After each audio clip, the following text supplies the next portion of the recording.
अस्सलाम वालेकुम my YouTube family, कैसे हैं आप सब। आज मैं बना रही हूँ आलू के पराठे, जो कि बहुत इजी और क्विक है। और ये सारी चीज़ें चाहिए मुझे आलू के पराठे बनाने के लिए। सबसे पहले जो ये हमारे पोटैटो हैं, तकरीबन 5 पोटैटो हैं, और इनको कर लेते हैं अच्छे से मैश।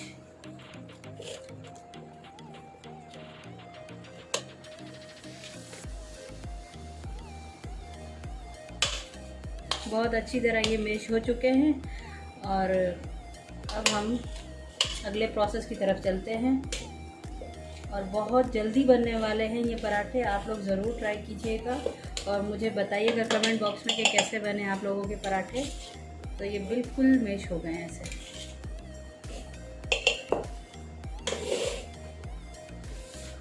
अब इसमें हम तकरीबन 2 टेबल स्पून के करीब ऑयल ऐड करेंगे। ज़्यादा ऑयल नहीं चाहिए हमें।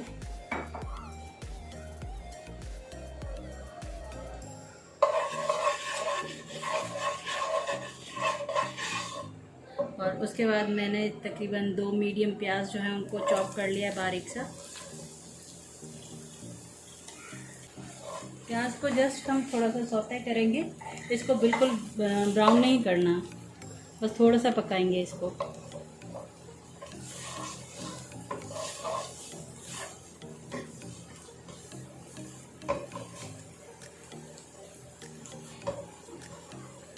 और अब मैं इसमें थोड़ी सी जो तकरीबन 2 जवे गार्लिक के थे, मैंने उसको भी बारीक चॉप कर लिया है, वो ऐड करूँगी। और 2 हरी मिर्चें थी, वो भी मैंने चॉप कर ली हैं, वो ऐड करूँगी।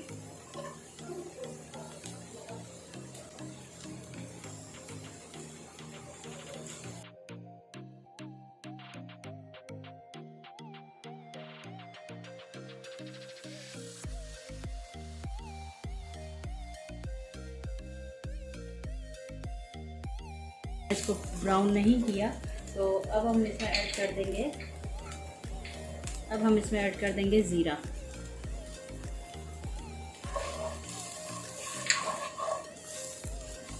ज़ीरे का भी एक बहुत अच्छा सा फ्लेवर आता है, बहुत सौंधी सौंधी सी खुशबू आती है ज़ीरे की। तो अब हमने ज़ीरे को भी थोड़ा सा फ्राई कर लिया है।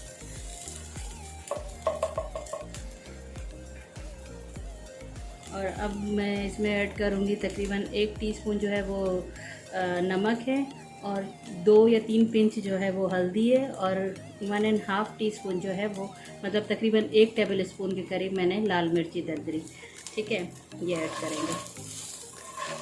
आप स्पाइसेस अपने हिसाब से ऐड कीजिएगा, क्योंकि पराठा बनेगा तो उसमें थोड़ा सा स्पाइसी होना चाहिए, तो इसीलिए मैंने थोड़े ज़्यादा स्पाइसेस ऐड किए हैं। और अब मैं इसमें ऐड कर दूंगी सूखा धनिया, तकरीबन 1 टीस्पून, ठीक है। ये सारा मसाला हमारा तकरीबन रेडी हो गया है। अब हम इसमें ऐड कर देंगे जो हमने पोटैटो मैश किए थे वो।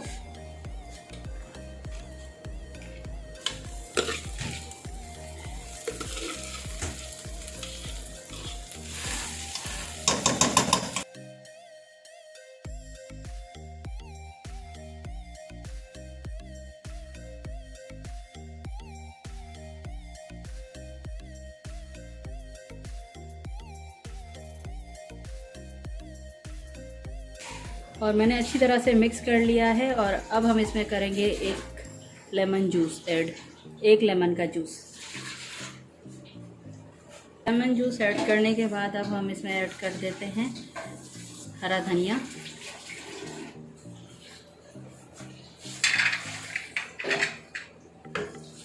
और अब हम इसको कर लेते हैं अच्छे से मिक्स।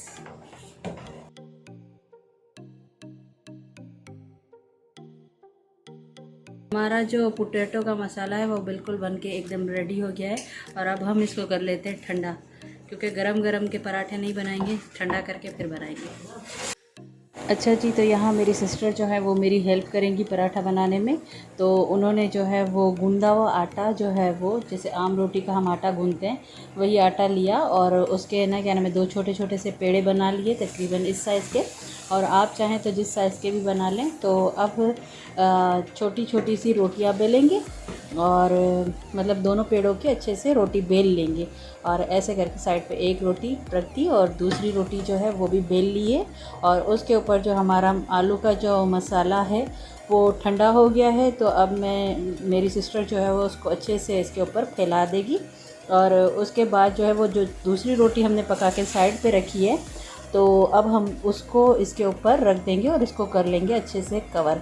अगर आपसे ये अच्छे से कवर ना हो तो आप क्या करें, फोक की मदद से इसके साइड कवर कर लें। ये चीज़ अच्छे से कवर हो गई है बहुत अच्छी तरह से, और तवा भी गर्म हो चुका है। तो हमने पराठा जो है वो तवे में शिफ्ट कर लिया। उसके बाद जो है हमने इसको घी लगाया, जो है वो निचला हिस्सा जो है वो घी लग जाए और अच्छी तरह से पक जाए। तो पराठा जो है वो घी में ही अच्छा लगता है, तो आप लोग भी घी इस्तेमाल कीजिएगा, ऑयल यूज़ नहीं कीजिएगा। तो जी पराठा दोनों तरफ से अच्छी तरह से पक गया है। उसके ऊपर मैंने असली घी लगाया और इसके कर लिए मैंने पीसेस ताकि इजीली खा सके। तो और मैंने इसको सर्व किया दही और अचार के साथ। तो बहुत मज़े का पराठा बनता है, आप लोग ज़रूर ट्राई कीजिएगा, मुझे कमेंट बॉक्स में बताइएगा। अल्लाह हाफिज़।